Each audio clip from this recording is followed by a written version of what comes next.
Let's start with a comparison of A and B.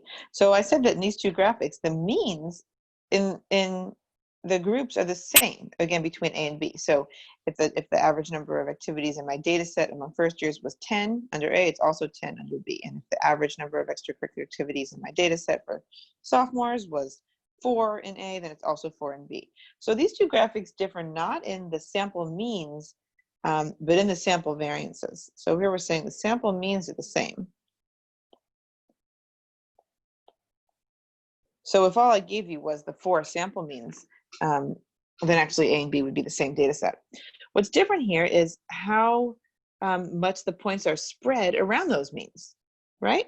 Like here, there's quite a bit of spread in the first year's number of extracurricular activities, but here they're all closer to right around that value. I said maybe it was 10, right? So then which of these two graphics provides stronger evidence that the population means are different? Well, it looks to me like A provides stronger evidence against a null hypothesis of equal means. Against null hypothesis of equal population means.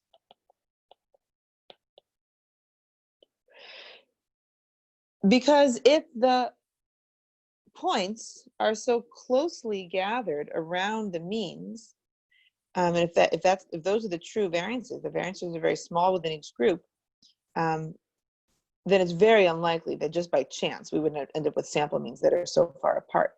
Whereas if the points themselves are more variable around the means, then it's more likely that just by chance the sample means would look different from each other. The difference between the sample means appears more stark in graphic A versus graphic B because the variances are smaller. The within group variances are smaller in group A.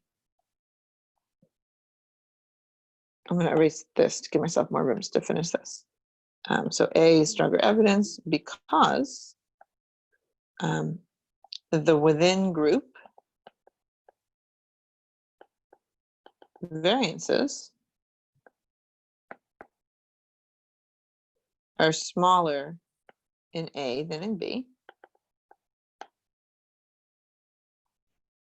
So the pattern in the sample means appears less likely to have happened by chance.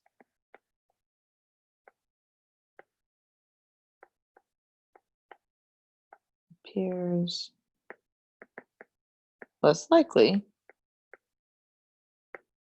to have occurred by chance. Okay. So that tells us something. Our original question at the top is, what should our test statistic reflect? Well, clearly one of the things our test statistic has to reflect is the variance within each group, right? So we're going to need our test statistic reflect, need to estimate the variance in each group.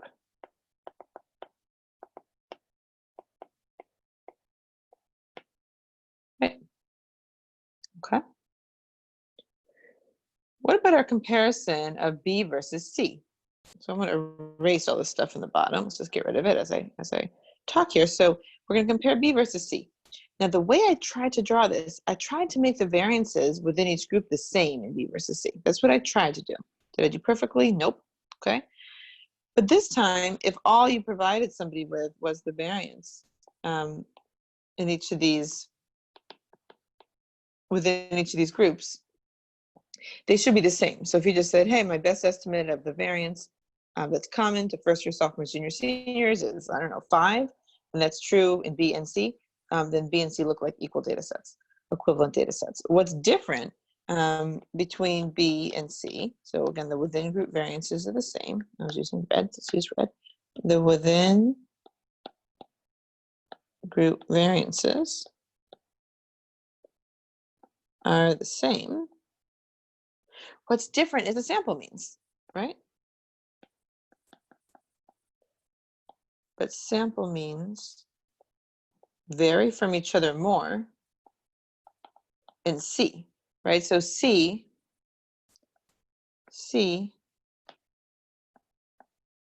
provides stronger evidence against the null of equal population means. Because the within group variances are the same in B and C, then all we have to do is compare the sample means. And the further apart the sample means, the more convinced I am that the population means are not actually equal. In other words, if the within group variances are the same, the pattern in C appears much likely to have happened by chance than the pattern in B. So the main question is, what should our test statistic reflect? Well, in addition to reflecting the within group variances, it also has to reflect the variation in the sample means. Because that's what this is, right? If you took the variance of these four numbers, you get a smaller variance than if you calculate the variance of these four numbers. The more variable the sample means, the more convinced I am that the population means differ, but you better take into account the variance within each group, because as we saw when comparing A to B, that also drives my my understanding of how likely this pattern would be to have happened by chance if the null is actually true.